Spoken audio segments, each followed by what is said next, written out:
નમસ્કાર દર્શક મિત્રો, હલચલ ટીવી ન્યૂઝમાં આપનું હાર્દિક સ્વાગત છે। સ્પેક કેમ્પસમાં એસપી યુનિવર્સિટી સંલગ્ન કોલેજોમાં વાર્ષિક ઉત્સવ ધરોહર 2.0ની ભવ્ય ઉજવણી કરાઈ। તિરુપતિ ફાઉન્ડેશન ટ્રસ્ટ સંચાલિત સરદાર પટેલ એજ્યુકેશન કેમ્પસ બાકરોલમાં દ્વિદિવસીય વાર્ષિક ઉત્સવ ધરોહર 2.0 हमारी संस्कृति हमारी सभ्यताની થીમ ઉપર ભવ્ય આયોજન કરવામાં આવ્યું। આ કાર્યક્રમમાં પ્રથમ દિવસે એસપી યુનિવર્સિટી સંલગ્ન કોલેજો માટે વાર્ષિકોત્સવ આયોજન કરવામાં આવ્યું હતું। આ કાર્યક્રમના ઉપલક્ષમાં અતિથિ વિશેષ તરીકે Niranjan Patel, vice chancellor SP university, H J. Jani સાહેબ, CU Shah university Surendranagar, secretary Shitalbhai Patel, trustee મંડળના સભ્યો, કારોબારી સભ્યો, આણંદ જિલ્લાના વિવિધ શાળાઓ અને કોલેજોના શિક્ષકો, ટ્યુશન ક્લાસીસના પ્રમુખ, ભગીની સંસ્થાના આચાર્યશ્રીઓ, આઈક્યુએસી આયોજક સંયોજકો, સ્ટાફ મિત્રો, સ્પેકિયન વિદ્યાર્થીઓ તેમજ મોટી સંખ્યામાં વિદ્યાર્થીઓ વાર્ષિક મહોત્સવમાં ઉપસ્થિત રહ્યા હતા। આ પ્રસંગે આમંત્રિત મહેમાનોનું પુષ્પ તેમજ મોમેન્ટો આપી અર્પણ કરી સ્વાગત કરવામાં આવ્યું હતું। આમંત્રિત મહેમાનોમાં નિરંજન પટેલ તેમજ સુરેશકુમાર ગુપ્તા દ્વારા પ્રાસંગોચિત ઉદ્બોધન દ્વારા વિદ્યાર્થીઓમાં ઉત્સાહ જગાડ્યો હતો। વાર્ષિક ઉત્સવમાં વિવિધ સંસ્થાના આચાર્યો દ્વારા વર્ષ દરમિયાન થયેલ વાર્ષિક પ્રવૃત્તિઓનો અહેવાલ પણ રજૂ કરવામાં આવ્યો હતો। વર્ષ દરમિયાન શૈક્ષણિક તેમજ ઇતર પ્રવૃત્તિઓમાં વિશિષ્ટ પ્રદર્શન કરનાર અધ્યાપકગણ તેમજ વિદ્યાર્થીઓ, બેસ્ટ એનએસએસ સ્વયંસેવક, બેસ્ટ એનસીસી કેડેટ્સ, સર્વે ઉપસ્થિત મીડિયાકર્મીઓ તેમજ સ્પેકિયન વિદ્યાર્થીઓનું પણ બહુમાન કરવામાં આવ્યું હતું। આ ઉપરાંત સાંસ્કૃતિક કાર્યક્રમનું પણ આયોજન કરવામાં આવ્યું હતું। આ કાર્યક્રમમાં વિદ્યાર્થીઓએ ખૂબ જ ઉત્સાહભેર ભાગ લીધો હતો। આ સમગ્ર કાર્યક્રમમાં સ્પેક સંસ્થાના તમામ સભ્યોનું મહત્ત્વનું યોગદાન રહ્યું હતું। આ કાર્યક્રમના સુંદર આયોજન કરવા બદલ સંસ્થાના ચેરમેન ગિરીશ પટેલ, સેક્રેટરી શીતલ પટેલ તેમજ ટ્રસ્ટીઓ જયમીન પટેલ, ધર્મેશ પટેલ, વિકાસ પટેલ, બ્રિજેશ પટેલ અને ભાવિન પટેલ દ્વારા અભિનંદન પાઠવવામાં આવ્યા હતા।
સરદાર પટેલ એજ્યુકેશન કેમ્પસમાં આજે 18મો વાર્ષિક ઉત્સવ યોજાઈ રહ્યો છે, ત્યારે એની થીમ ધરોહર, જે ગયા વર્ષે અમે આ થીમ પર વાર્ષિક ઉત્સવ ઉજવ્યો હતો અને આ વર્ષે પણ ધરોહર 2.0ની થીમ પર વાર્ષિક ઉત્સવ ઉજવવા જઈ રહ્યા છે।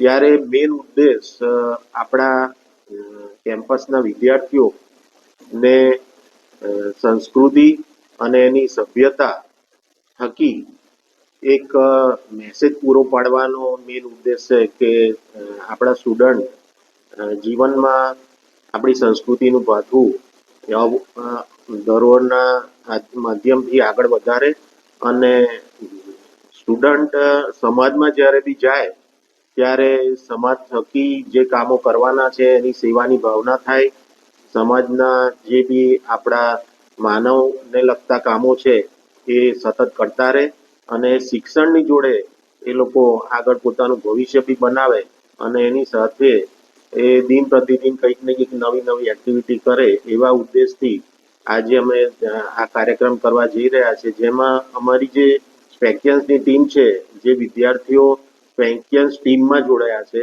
એ વિદ્યાર્થીઓને ખૂબ મોટો ફાળો છે।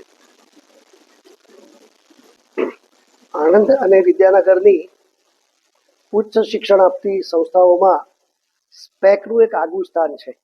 એ સ્પેક પરિવારનો આજે 18મો વાર્ષિકોત્સવ છે. આપણે સૌ જાણીએ છીએ કે આ પરિવારની જે કોલેજો છે અને જ્યારે આવા ઉત્સવોનું આયોજન કરે છે ત્યારે કોઈ થીમને લઈને એ એક થીમ આધારિત આ કાર્યક્રમોનું આયોજન થતું હોય છે.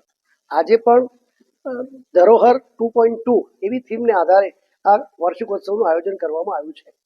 એનો મુખ્ય ઉદ્દેશ્ય એ છે કે આપણી જે પરંપરા, આપણી જે સાંસ્કૃતિક વારસો છે, અત્યારે આપણે જેમ એક મુહિમ ચાલે છે સેવ કલ્ચર સેવ નેશન, એના સંદર્ભમાં આપણી ભારતીય સંસ્કૃતિનું રક્ષણ થાય અને વિદ્યાર્થીઓ સુધી એક ભારતીય સંસ્કૃતિનો પ્રચાર પ્રસાર થાય. એટલે આવી થીમ લઈને થીમ બેઝ આ કાર્યક્રમનું આયોજન કર્યું છે. લગભગ હું આખી વિશ્વવિદ્યાલયની બધી જ કોલેજમાં વાર્ષિકોત્સવમાં જવાનું થાય છે, તો આ થીમ બેઝ કોઈ વાર્ષિકોત્સવ ઉજવતું હોય તો આ પહેલી કોલેજ છે. અને શીતલભાઈના માર્ગદર્શનમાં ખૂબ સરસ રીતે કાર્યક્રમો વર્ષ દરમિયાન ચાલે છે. હું સૌને આ કાર્યક્રમ માટે શુભેચ્છા પાઠવું છું. ये है हलचल टीवी नेटवर्क और आप देख रहे हैं हलचल टीवी न्यूज। हर हलचल पर नजर, हर हलचल की खबर।